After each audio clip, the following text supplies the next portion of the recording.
Are we on? Are we rolling? Okay, cool. All right. Hello, everyone, and welcome to CCC TV. So this is our new channel for everything voiceover, animation, video games, comics, and generally CCC-related news. We got a new segment for you that's going to be coming out weekly in the form of an interview with awesome members of the different communities that we use here in CCC. Animation, video games, comics, voiceover. We're going to be having people from all over the network, big and small, some awesome indie video game developers, large YouTube animators with millions of views, professional full-time voice actors working at the top of their game and their field, partnered and sponsored streamers, a whole bunch of good stuff for you guys to watch, a bunch of interviews, introspectives, to get an idea about where these guys went through, what they did to get to where they are. Our goal here is to get you an insight into the world of these top performers and hopefully teach everybody out there how to bridge the gap between a hobby, a dream, and the professional job in that area of interest. So, let's not waste any more time and get down to business. This week, we have an awesome indie video game developer, Adrian Sotomayor, with his studio, Taco Truck Games. He's got multiple titles to talk about, along with some projects currently available for purchase on multiple platforms. So, here it is. I hope you enjoy.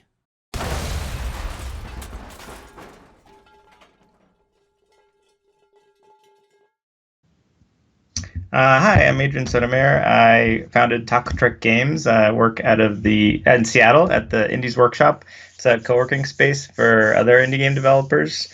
I don't know if you want to hear about kind of my background or... I mean, that's a lot. I was a big nerd as a kid. Growing up, there's a few things that happened, like, getting the NES or Super NES. That was a big point in my life, playing Super Mario World for the first time, all that stuff. Along the way, I guess I kind of picked up programming. When I was in middle school or elementary, I ended up winning like this graphing calculator, and that was kind of the beginnings of me programming. I did like a guessing game and then an art game, and then I don't know if you remember there's a magazine called 321 Contact that would have this basic program at the end. It was like a little mini game, so you would basically type out the page into a basic console. Then you could play the game, but when you shut the computer off, it would go away because I didn't have it was the big Commodores. It wasn't even floppies; it was cartridges at this time. But anyway, that's if we're going as far back as we want to, that's kind of the early. I used to draw a lot too. I was really into comics, a big X-Men fan. I have some tattoos that are like Ninja Turtles, X-Men, and that's my X-Men tattoo, and then that's a Ninja Turtles tattoo. I started pretty early programming, got really creative with comics. In high school, I really got into indie film. So I don't know if you probably look at my bio on my website. I did like Kung Fu indie films with friends. We ended up making this movie called Kung Fu Legends, and that got pretty big. And then we ended up, for the summer between high school and college, we ended up doing Kung Fu Legends 2 Turbo Edition. So that was basically an indie kung fu film that was completely based in the video game genre. And so that basically involved our friends basically fighting, choreographing, filming, and then doing a lot of kind of post-production work on that. And that ended up on Newgrounds, and that was kind of like my 15 minutes of fame back when I was like 18. And that kind of led me to do a lot of indie films. So I've done a lot of photography and indie films since then. I helped a friend here in town do a film called Winning Dad. I worked on the coloring, kind of post-processing for that. And then I guess you want to know about it. So I was doing indie film, and then I was doing programming. So I went to college. Did computer science. I did 4.5 years at IBM. And I did 9 years at Microsoft. So it was a very corporate route. I think I always kind of wanted to end up in the entertainment creative industry. And so at Microsoft, I kind of started off in Windows, and then I moved to Skype, and then eventually made it onto Xbox. And so my last 2 years were on the Minecraft team. So that was a really cool experience to see kind of a game that used to be indie that is now, this, behemoth of a game with a gigantic fan base. Yeah, I think Minecraft is the most YouTube game. I don't know if there's a Guinness World Book record for that, but pretty sure based on the statistics. I don't know if that's changed now. Yeah, it was all my nephews. I have five nephews that are pretty young, and so they all were big Minecraft fans, and so they would tell their friends that I was the creator of Minecraft, and I'm like, not even close. I mean, but yeah, it's always interesting to see kind of like interact with the fans or kind of see the internal workings of such a big game. So that kind of gave me a little fire to kind of start on my own. And that really did help out because being on that team, I basically had to Minecraft ships on literally every platform. So having to deal with, Android, Amazon, iOS, Google Play, like it really did help me now that I have to do the same thing on my own. Yeah, I mean, Android makes it a lot easier to upload whatever you want, and their cert process is a lot shorter. I mean, if you know what a certification process, so like for people that don't know, like when you submit an app or a game to anywhere, Xbox, Windows, it goes through a certification process where the company kind of verifies, does it meet all their standards? It's not a virus. Does it abide by this? Yeah, that too. Even yeah, and that still somehow gets through. I mean, you'll find like, these Stranger Things themed rip-off games or, whatever whatever's popular. But anyway, so every store has its own version of that, and iOS seems to be a little more rigorous.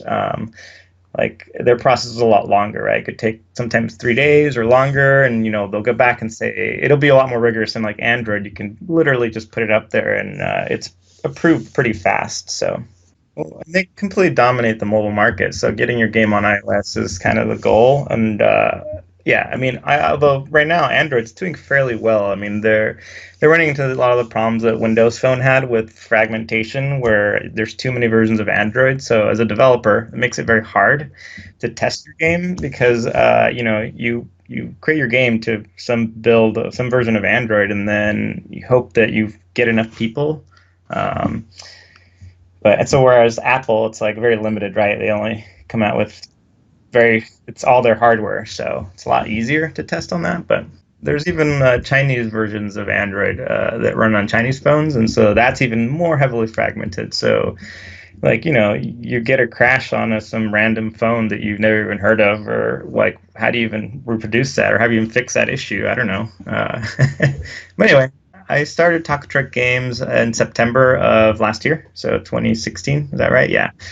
So about a year and 2 months now in. I think my initial goal was to kind of create a small game and then release that and kind of get a feel of the market, kind of understand marketing, because there's a lot. I mean, when you work at a big company, on Minecraft, I was basically running the automated lab, doing the internal tooling, and so you don't really get to touch all the parts of the code. You definitely don't even touch on marketing or community management and all that stuff. So I guess when I started my company, I had to first learn Unity because I didn't actually know Unity, which is what I use as a platform. I knew C Sharp, and I've been a programmer for many years. And so I started off going to a lot of game jams. I went to Global Game Jam, Ludum Dare, and those are open to everyone. They're great places to just go meet people too. You can go alone and meet people in your industry. A game jam is, there's many game jams. You can go to itch.io. That's itch like as an itch.io, and they have a good calendar that shows you kind of all the game jams. There's probably 3 game jams every week of the year. Like for example, you can do a holiday one, or sorry, Halloween one. I do Ludum Dares. Those are typically, I think, around September. Yeah, every game jam has its own theme. Like Global Game Jam, it's global, so everyone does it at the same time, and they pick a theme, and everyone finds out the theme at the exact same time. Like last year it was waves, and so everyone found out waves, and then you have 48 hours to make a game from the moment you find the theme to like Sunday night. It's kind of a really cool experience to go meet new people, and you can do roles that you've never done. Like if you're a programmer and you want to try art, like you can try art for 48 hours, and having to finish a game in 48 hours kind of goes through the whole process of, everyone starts their projects, but no one finishes them. And so game jams are kind of that point where, yeah, you have to finish your project because there's this hard deadline. And then you get to present your what you created in front of everyone else who just spent the past 40 hours doing the same thing. So it's a really, really good experience in kind of learning how to work with team members that you've never worked before. And you know what? If you don't like them, it's only 48 hours. But you end up meeting some people that you do repeat. Like, oh, yeah, you're really cool. We should work on a project. Or you can even find collaborators for future projects on those. So yeah, I kind of started off doing game jams and then learning C sharp, and then originally I was going to make a card battle game. Speaking of Meow Wars, a card battle game. It was going to be a. If you ever played the game War as a child, it's very easy. Take a deck of cards, you shuffle it, you split it in half, and then you blindly each take the top card, and then the highest card wins. That's it, and then you keep going forever, essentially. So I had a few demos, few prototypes. I decided I was going to make a card game. I really liked the game War, so I was going to make my own version of that, and that's kind of how Meow War started. It started as a simple card game with the core mechanic was high cards beat low cards. And from there, you can look it up, meowers.com, but it's more complicated now. There's 3 cards at a time. There's a strategy. There's ability cards. I play Hearthstone and Magic and X-Men Overpower back in the day. If you ever played that. Yeah, I think card games are simple enough where, in my mind, I thought if I'm going to make a game, making a card game is probably the base. It's not 2D; it's both 2D and 3D. Yeah, I mean, so that's kind of I thought, hey, I'll do a card game. It's easier to do. It's kind of in the realm of 2D/3D because the cards are 3D, but everything else is 2D. So that's kind of how Meow Wars was born. Originally, it was going to be a 3-month project, and of course, it's now 10-month project going on still. I mean, it's kind of grown since then. I created demos and I took them so here in Seattle we have Seattle Indies. It's a pretty good organization that does a good job of kind of creating events throughout the year. They do PAX 6, which is the big where we're showing, but they do monthly social events. They do show and tells. So I kind of made my prototype and started taking my game on my phone to those and having people play test that are much better designers, game designers than I am. You get a lot of good feedback from those, and so that's kind of how Meow Wars evolved into what it is now. Just getting a lot of feedback, having people play it, taking it to conventions. So see, I went to PAX 6, and then after that I went to MGF, and they're all here in Seattle, but they're all very different types of conventions. Like PAX was definitely more hardcore card game fan based. Geek Girl Con was more kind of general geeks and nerds, so I had a lot more families come by, and then MGF was completely more business oriented, where you had all the ad companies coming in, people trying to sell you their services, or publishers to pitch to and things like that. So Meow Wars is still in progress. There's a beta coming out later, but so it is open beta right now. I have about 150 people on the mailing list. If you go to meowers.com now, there's a box there. You can type your email on, and that puts you on the mailing list. So that's for the beta. Last I checked, I had about 160 people on that mailing list, and most of that was from conventions. But yeah, I mean, unless it grows like over 1,000 people, I don't know, unmanageable. But yeah, the more people, the merrier to test out the game before it's out. But so Meow Wars is not you mentioned Meow Wars is not the only project. So for November, I kind of took November off. I was busy with conventions, and also I kind of needed a small break, and so. Working in the Indies workshop, we talk about our industry a lot and how it's changing, and how there's this whole free-to-play model, or like, do you spend 3 to 7 months making a game and then risk not being successful? There's a pretty high percentage of indie games that fail and studios that fail, and so there's good articles about people trying kind of smaller scope games. So we decided to do a contest where the original rules were going to be make a game a week for November. And so the idea was like you could only work solo.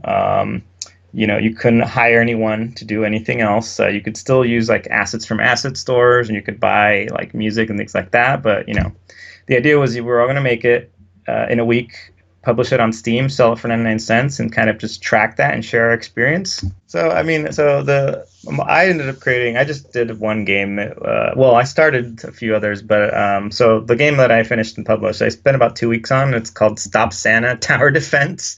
It's basically a holiday-themed tower defense, and after going to GDC and watching all these talks and people talk about how they survived as an indie. I just kind of decided to take all that and make a holiday themed tower defense, and it's been an interesting experience. So I originally shipped it on Steam, and then I have ported it now to essentially every platform. If you go to stopsanta.com, I think it's Steam, Windows 10 Store, iOS, Google Play, Amazon App Store, and then itch.io, GameJolt. And the whole intent was kind of to just go through the process of taking a product, finishing it, shipping it, and then now like I've already done a few updates. I translated it to Spanish. I did a few bug fixes, kind of engaging with the community and kind of learning how to create a better storefront, kind of track your player base. So it's been really helpful knowing all that now, because for Meow Wars, like I'll kind of have that knowledge. It'll be a lot easier to publish to all those stores. So I would say marketing and writing have been two of my biggest things, especially now that I've actually shipped a product. It's really hard to get people to, eyes on your product, essentially, traffic. As an indie, you don't have this $150,000 advertising budget. I mean, you don't even have that budget to begin with for your game. So most indies essentially spend zero that I know of spend zero on their marketing, which is not really what the industry recommends. They say 1/3 of your budget should be, at least that's what I've read a few times. 1/3 of your budget should be marketing, which there's not a lot of indies that actually do that, and there's a lot of good resources out there that show you how to market without any money. Reaching out to media, getting streamers to play your game. But I don't know. I guess my experience with my current Stop Santa was kind of looking at, if you get picked up by a streamer and it has 200,000 viewers on that stream, like, does that actually translate to sales? And not necessarily. Or like getting picked up by like PC Gamer, does that translate in sales? And like, not necessarily either. Like, there's a lot. It's a very complicated. It's about, the allure of your game and, player retention. You're basically fighting for the attention of all these, players that are constantly bombarded with, thousands of games every week. So yeah, I definitely think games have changed a lot since I played them as a child. But it's also exciting, like being an indie now. Sure, it's hard, but we're in an interesting time where you have AAA studios spending millions and millions of dollars to create these giant budget games, but they also they can't make these small experimental games. It's a higher risk, right? Like there's a lot of overhead for them to create a game, and so they have to make sure they get that return. So if they spend $5 million on a game, they have to make $5 million back. Where as an indie, it's like you spend a fraction of that, and so just the chances of you actually getting that back might be higher, but it's also hard in a crowded atmosphere. So that is a question. I think that everyone has their own definition. Obviously, you do see some of these games come out with the indie tag that you kind of look at, and it's like, I would say if your budget is, if you have a high budget, then if your budget's $1 million, I don't know if you're indie anymore. But at the same time, it's hard to say you're not indie at $1 million, because you're looking at like comparing something like Gears of War or Halo. You're talking about millions and millions of dollars. It's kind of the same argument you have with the indie film. Like if you have someone who makes an indie film for a $2 million film is still an indie film, because you're comparing that with $150 million. So I don't know. I'm definitely indie because I'm just one person. But if my company were to grow to 5 people, and oh no, we had an HR department, would that mean that we're not indie anymore? I don't know. I would say the game that really got stuck in my head was Battletoads. I don't know if you ever played that. It was the original Battletoads. And I know they have arcades that look a lot better. I really like just the NES version. I just thought it was a very difficult game, and I just remember, there's that scene where you have to ride your bike, and you have to go back and forth and hop these. I don't know if you remember that stage. It was one of the hardest stages I ever played, and you had to actually write down. It was so hard that I had to write down all the controls, like up, down, and what you have to press along the way. And I kept dying and completing it. That you had to complete the level while just looking down at this sheet and pressing the controls as fast as you could, and then hoping that it matched up, because that's how fast it went. So that was my favorite game, I think, growing up. And I actually want to make a beat 'em up side scroller. That might be a future project. As far as animation, it has to be X-Men animated series. I mean, that was a big part of my childhood. I loved all, what is it? I don't even know how many seasons they had. And I also collected the comic of the same name, X-Men Adventures comic, which kind of followed the show. For video games, I mean, I play too much League of Legends. I mean, I guess I used to play. I got really into MOBAs. I mean, I played Dota, the first one. I mean, and then I moved on to Heroes of New Earth for a few years, and then now I've been doing League of Legends for a while, and that's mostly peer pressure because my friends play it. Say online multiplayer in general can be very toxic in terms of like language and but you know, that's so yeah, I play League of Legends a lot, but I would say as far as like single player game, Ori and the Blind Forest was one of my favorite games recently that I got to play. There's not a lot of like single player games anymore. They all have the multiplayer spin. I mean, there's tons of indie games too, but so when I first started my business, I think I was reading a book like Business for Dummies 101 or something like that. One of the chapters had this, you know, it's a cheesy quote. I'm not a fan of super cheesy quotes, but it's if you don't build your dream, somebody else will hire you to build theirs. And I don't know exactly who said that, but I really liked it because, I mean, it was kind of one of the reasons why I left my job. It's like, you know, I can always go work for a company and then they'll pay me money, but then I'm kind of building what they want me to build versus kind of what I want to build. And so, yeah, I mean, starting this company was kind of part of giving myself the chance to spend some time doing something creative that I want to build to see if I can make it somewhat successful. So I'm going to go with Xbox. I know I worked there, but I have a lot of Xbox games. Favorite beer? I'm a fan of stouts, so I really like Old Rasputin. It's an imperial stout. It's a 9%, so be careful. So cool. So yeah, go to meowers.com. You can sign up for the upcoming beta, and then you can also check out Stop Santa, stopsanta.com. It's a holiday tower defense game available for mobile. Follow me on Twitter at TacoTunes and Facebook, Instagram, and my website, tacotruckgames.com. Thanks for having me. That was an awesome interview. A lot of great information for you indie video game developers out there, especially any guys from Seattle. A lot of good tips on marketing and getting your projects available on multiple platforms. If you guys learned anything from this interview, feel free to comment below and get a chance for a shout out in our next video. Remember to check out all the links below for Taco Truck Games. And don't forget to like, comment, and subscribe for more weekly content from CCC TV. And now for your viewing pleasure from Taco Truck Games, the trailers for Stop Santa and Meow Wars.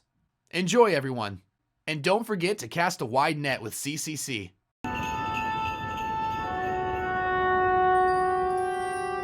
Ho, ho, ho!